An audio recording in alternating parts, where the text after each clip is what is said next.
5월 23일 법률방송 로투데이 시작하겠습니다. 첫 소식입니다.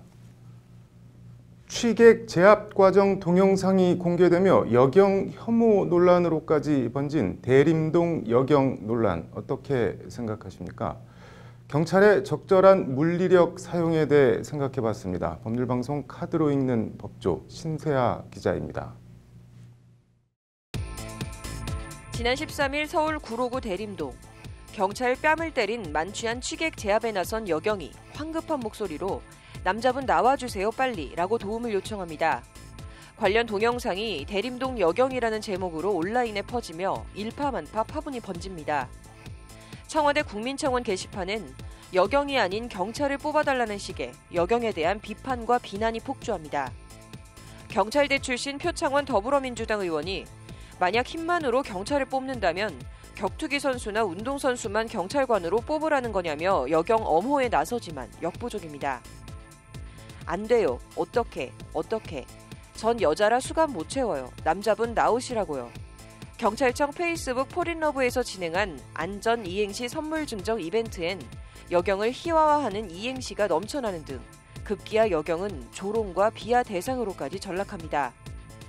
번지는 여경 혐오 논란에 민감용 경찰청장은 지난 21일 기자간담회에서 나무랄 데 없이 침착하게 대처했다며 상황을 정리하려 시도합니다. 민 청장은 그러면서 적법 절차에 따라 비례 원칙 지키는 것이 어렵다고 강조합니다. 관련해서 경찰관 직무집행법 제10조의 2 경찰 장구의 사용 조항은 공무집행에 저항할 경우 필요한 한도에서 경찰 장비를 사용할 수 있다고 명시하고 있습니다. 수갑과 경찰봉부터 전자충격기 테이저건과 권총까지.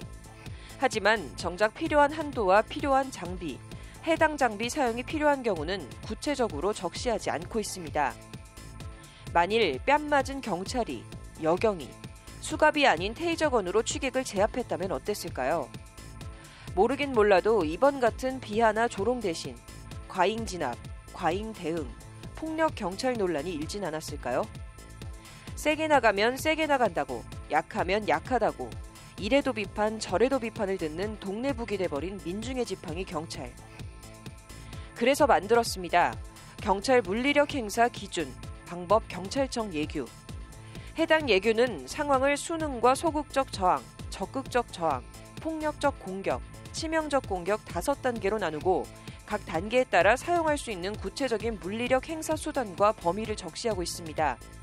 경찰관을 밀치거나 침을 뱉은 경우엔 관절을 꺾거나 몸을 누르는 등의 물리력을 행사해 제압하고 보충적으로 가스 분사기를 사용할 수 있도록 했습니다. 주먹이나 발을 이용해 공격할 경우엔 경찰봉을 이용해 가격하는 한편 전자충격기를 사용할 수 있도록 했습니다. 흉기를 들고 저항하는 경우엔 권총까지 사용할 수 있도록 했습니다. 이 같은 경찰 물리력 행사 기준 방법 경찰청 예규는 오는 11월부터 시행됩니다. 향후 교육훈련을 통해 모든 경찰관이 이 기준을 제대로 숙지하고 체화하도록 할 방침이라는 것이 경찰청 관계자의 말입니다. 경찰이 무서운 존재가 돼서도 안 되지만 우스운 존재가 돼서는 더더욱 안 될 일입니다. 이번 대림동 여경 사건이 소모적인 여경 혐오 논란이 아닌 적절한 경찰 물리력 행사 기준과 근거 마련을 통한 적법하고 권위 있는 공권력 확립이라는 전화위복의 계기가 되길 바라봅니다. 법률방송 카드로 읽는 법조 신세아입니다. 저희 법률방송에서는 공판 중심주의 구현 관련 경찰이나 검찰의 피의자 신문조서 작성과 그 증거 능력에 대한 논란과 문제점 등을 지적하는 보도들을 연속해서 보도해드리고 있는데요. 관련해서 117억 원의 물적 피해를 낸 고양 저유소 화재 사건, 이주 노동자 피의자를 변호하고 있는 최정규 변호사를 만나 관련 얘기들을 들어봤습니다. 로투데이 인터뷰 장한지 기자입니다. 최정규 변호사가 포함된 공동변호인단은 경찰의 2차 피의자 조사 때부터 스리랑카인 이주 노동자 A씨의 변론에 참여했습니다. 2차 조사 이후 A씨와 최 변호사는 일관되게 저유소 존재와 잔디밭에 불이 붙었는지 몰랐다는 취지로 진술했습니다. 하지만 변호사가 동석하지 않은 경찰 1차 피의자 신문조서엔 A씨가 저유소의 존재를 알고도 풍등을 날린 것처럼 조서가 작성되어 있었습니다. 도대체 뭐라고 진술을 한 건지, 신문조서가 제대로 작성된 건지 의문을 품게 된 최 변호사는 경찰에 영상 녹화 정보 공개를 청구했습니다. 마치 이미 저유소의 존재를 다 알았다고 자백했다, 또 불이 난 것도 다 알았다, 이런 식의 어떤 내용이라서 저희가 1차 때 정말 이렇게 얘기했을까? 라고 해서 정보 공개 청구를 했고, 녹화된 영상을 보니 아니나 다를까 신문조서는 답변 취지와 동떨어지게 작성되어 있었습니다. 애초 저유소가 있는지 몰랐다는 취지의 답변이 같은 질문이 반복적으로 되풀이되며 저유소가 있는지 알았다는 식으로 변질된 겁니다.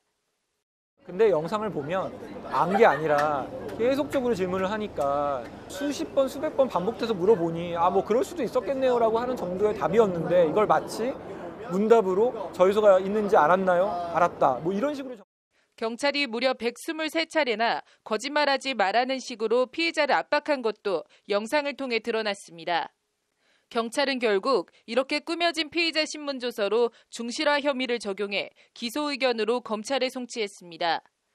그러니까 조서 자체가 사실은 다소 정리하는 정도 수준이 아니라 정말 이렇게 꾸며졌다라고 볼 정도로 많이 축소되고 많이 좀 와전된 그런 내용도 저희가 발견했습니다.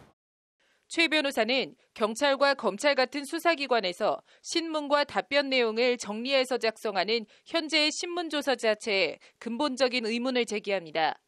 영상 녹화를 하면 뭘 묻고 어떻게 대답했는지를 고스란히 다 파악할 수 있는데 굳이 조서라는 걸 작성해야 하냐는 지적입니다. 그러면 영상 녹화가 되면 녹취록이 만들어질 수 있는 거고, 어떻게 질문했고 어떻게 답했는지가 낱낱이 다 기록이 되는 세상에 굳이 이런 조서를 통해서 이런 부분들을 정리한다는 게 시대착오적인 발상이 아닌가. 검찰 신문조서 증거능력 제한 형사소송법 개정안 패스트트랙에 반발하고 있는 검찰을 향해서도 일침을 날렸습니다. 너무 수사 편의만 생각하는 것 아니냐는 비판입니다. 이런 부인하는 사건, 무죄를 주장하는 사건에 검찰에서 이렇게 얘기했으니 그냥 그걸 증거능력을 인정하는 게 정말 어떻게 보면 억울한 피고인이 발생할 수 있는 그런 상황이 되지 않을까. 지금처럼 그냥 쉽게 하는 거에 너무 익숙해져서. 최 변호사는 나아가 재판 변론조서도 판사 발언을 포함해 전 과정을 다 녹음해야 한다고 주장합니다. 이렇게 변론 과정을 녹음하게 되면 일부 판사들의 막말이나 고압적인 태도도 사라지고 전관예우 등 부작용도 자연스럽게 사라지게 될 거라는 게 최 변호사의 말입니다. 판사들의 이야기도, 법정에서 하는 이야기도 다 녹음돼야 해서 이런 게 모니터링이 되는 것이 더 투명한 재판과 공정한 재판에 기여할 수 있는 게 아닐까. 그런 정도의 비용과 노력은 충분히 국민들을 위해서 해야 될 것이 아닌가에 대한. 신문조서 꾸미기로 대변되는 경찰과 검찰의 시대에 뒤떨어진 수사관행과 법원도 성역은 아니라며 재판을 포함한 형사사법 체계의 근본적인 체질 개선이 필요하다고 역설하는 최정규 변호사. 최 변호사는 고양 저유소 풍등 화재 사건은 한 외국인 이주 노동자에게 어느 날 갑자기 벌어진 일로만 치부할 게 아니라는 말을 강조하며 인터뷰를 마무리했습니다. 사실 이거는 이주 노동자의 문제가 아니라 그냥 경찰이나 검찰에서 수사기관에서 조사받는 모든 국민들한테도 해당되는 문제이기 때문에 이 문제 제기와 자백에 의존하는 이 수사 기법이라든지 이런 부분들에 대한 문제 제기는 함께 공감하고 더 나은 수사를. 법률방송 장한지입니다. 5,000m 이상 고공에서 강하한다. 생각만 해도 아찔한데요. 군에서 5,000m 이상 고공 낙하산 강하 임무를 수행하면 영관급 장교는 월 6만 6천 원, 하사는 월 3만 1천 원을 위험 수당으로 지급한다고 합니다. 위험에 비해 수당이 좀 짜지 않나 싶은데요. 특수 장비를 이용해 수중 및 수상으로 벼감지 상륙 임무를 수행하면 영관급 장교는 월 3만 9천 원, 하사는 월 2만 원의 위험 수당이 나온다고 합니다. 이것도 뭔가 위험한 임무이긴 임무인 것 같은데 벼감지는 도대체 어디를 말하는 걸까요? 법률방송 법률용어 이제는 바꾸자. 오늘은 벼감지입니다. 김태현 기자입니다. 1968년 창설된 북파 특수공작 684부대 이야기를 모티브로 한 2003년 영화 실미도입니다. 부대 창설 이유와 부대원들의 임무는 평양 주석궁의 침투, 김일성 목을 따오는 것. 훈련은 바다에서, 육지에서, 산에서 인간의 한계를 넘나들며 극한까지 부대원들을 밀어붙입니다. 허구와 드라마가 섞여 있긴 하지만 대한민국의 특수부대들도 비슷하게 혹독한 훈련 임무를 수행합니다. 이렇게 위험한 임무를 수행할 경우 일종의 위험수당이 지급되는데 군인의 특수근무수당에 관한 규칙 위험수당 등의 지급 대상자 및 지급액 별표입니다. 월 1회 이상 특수장비를 이용하여 수중 및 소상을 통한 벽암지 상륙 임무를 수행한 경우 월 지급액 영관급은 39,000원, 위관급 33,000원, 상사, 중사 28,000원, 하사 2만원을 지급한다고 돼 있습니다. 벽암지 상륙 임무, 뭔가 위험한 곳에 상륙하기는 상륙하는 것 같은데 벽암지, 어떤 곳을 말하는 걸까요? 벽암? 누구 호 아닌가? 그거 말고는 생각나는 게 없어요. 벽암지요? 잘 모르겠는데요. 일반 시민들은 그 뜻을 모르는 게 어쩌면 당연합니다. 국립국어원 표준국어 대사전에도 인터넷 포털 사이트에도 벽암지라는 단어는 아예 나오지 않습니다. 사전에도 없는 단어, 국립국어원 관계자도 처음 듣는 말이라며 무슨 뜻이냐고 반문합니다. 그런 말이 없는데요. 궁벽진 곳을 뜻하는 건가요? 그러니까 좀 도심 쪽이 아니라 후미지고 이런 으슥한 곳? 이런 곳을 뜻하는 건가요? 벽암지는 일단 한자로는 푸를 벽자에 바위 암자, 땅 지자를 사용합니다. 직역하면 푸른 바위가 있는 땅, 한자를 알아도 뜻을 헤아리기가 어렵습니다. 푸른 바위가 있는 땅, 벽암지는 다름 아닌 절벽이나 낭떠러지를 지칭하는 어원을 알 수 없는 한자어 조합이라는 것이 법제처 관계자의 설명입니다. 이는 잘 쓰지 않는 한자어이고 사전에도 없는 말인데 절벽이라는 표현으로 순화하는 것이 타당하고 저희가 국방부와 협의를 해서 법령 개정을 추진할 계획입니다. 위험천만한 특수임무를 수행하는 군인들, 수당도 현실화하고 더불어 현실과 동떨어진 사전에도 없는 그들만의 법령 용어 정비도 꼭 필요해 보입니다. 법률방송 법률용어 이제는 바꾸자 김태현입니다. 쌍둥이 딸에게 시험 문제와 정답을 유출한 업무방해 등 혐의로 구속 기소된 숙명여고 전 교무부장 현모 씨에 대한 1심 선고 공판이 오늘 열렸습니다. 판결로 보는 세상입니다. 현 씨는 서울 강남 숙명여고 교무부장으로 재직하던 2017년 1학년 1학기 기말고사부터 지난해 2학년 1학기 기말고사까지 모두 5차례에 걸쳐 정기고사 시험 문제와 답안을 쌍둥이 딸들에게 알려준 혐의로 구속돼 재판에 넘겨졌습니다.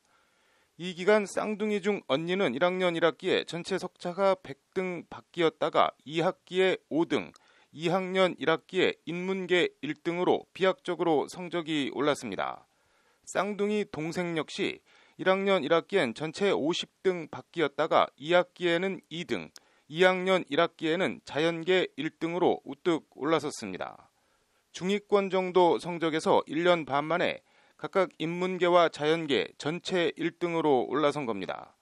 이에 1심 법원은 오늘 현 씨가 시험 문제를 딸들에게 유출했다는 숙명여고 성적 채점 업무방해 혐의 전체를 유죄로 인정하고 징역 3년 6개월을 선고했습니다. 움직일 수 없는 증거들이 존재한다. 두 딸이 정답을 미리 알고 이에 의존해 답안을 썼거나 최소한 참고한 사정이 인정된다는 것이 재판부 판단입니다. 수사와 재판 과정에서 현 씨와 두 딸들은 오직 공부를 열심히 해 성적이 오른 것뿐이라며 혐의를 모두 부인했지만 재판부는 받아들이지 않았습니다. 재판부는 이에 증거를 보면 딸들이 매번 정기고사 전에 모종의 경로로 답안을 입수했고 그 결과 성적 향상을 이뤘다는 사실이 넉넉히 입증된다고 판시했습니다. 재판부는 다만 딸들이 이 사건으로 학생으로서 일상을 살 수 없게 돼 피고인이 가장 원치 않았을 결과가 발생했다며 검찰 구형량인 징역 7년보다는 낮은 형을 선고했습니다. 현 씨의 두 딸은 이 사건으로 다니던 학교를 자퇴하고 가정법원에서 소년범 재판을 받고 있는 것으로 전해졌습니다. 성리학 이념이 지배하던 조선시대 유학 공부의 입문서라고 할 수 있는 소학, 외편에 재앙을 불러 폐가 망신하는 5가지 원인이 나옵니다. 당나라 때 어사대부를 지낸 유변이 남긴 유씨 가운에 나오는 글인데, 유변은 폐가 망신하는 첫 번째 원인으로 지나친 욕심을 꼽고 있습니다. 쌍둥이 딸을 좋은 대학에 보내고 싶은 부정을 심정적으로 이해 못할 바는 아니지만, 그렇게 해서 내신으로 대학을 갔더라면 그건 너무도 불공정한 일일 것이고, 결과적으로 지나친 욕심이 화가돼 결국 눈에 넣어도 아프지 않았을 두 딸들과 그 자신, 집안의 폐가 망신으로 끝났으니 안타깝습니다. 판결로 보는 세상이었습니다. 이어서 법조계 소식 전해드리겠습니다. 국민 4,100여 명이 국정농단 사태로 정신적 충격을 받았다며 1인당 50만 원씩 정신적 피해 위자료를 지급하라며 박근혜 전 대통령을 상대로 낸 소송에서 1심 법원이 오늘 형사재판과는 별개로 민사상 책임은 인정하기 어렵다며 배상 책임이 없다고 판결했습니다. 국가인권위원회는 내일 오후 부산 백스코에서 한국사회 혐오 표현 진단과 대안 마련을 위한 토론회를 개최합니다. 경찰청이 전 세계 194개국이 회원국으로 있는 인터폴과 국외 도피사범 합동 검거 작전을 수행하기 위한 관계자 회의를 지난 20일부터 23일까지 사흘간 주재했다고 밝혔습니다. 서울고법 형사 13부 구혜근 부장판사가 상해와 폭행죄로 기소된 A씨에 대해 원심과 같은 벌금 100만 원과 치료감호 처분을 선고하며 국가가 치료감호 입법 목적에 부합하는 시설을 설립 운영해야 한다고 촉구했습니다. 5월 23일 법률방송 로투데이 마치겠습니다. 시청해주셔서 감사합니다.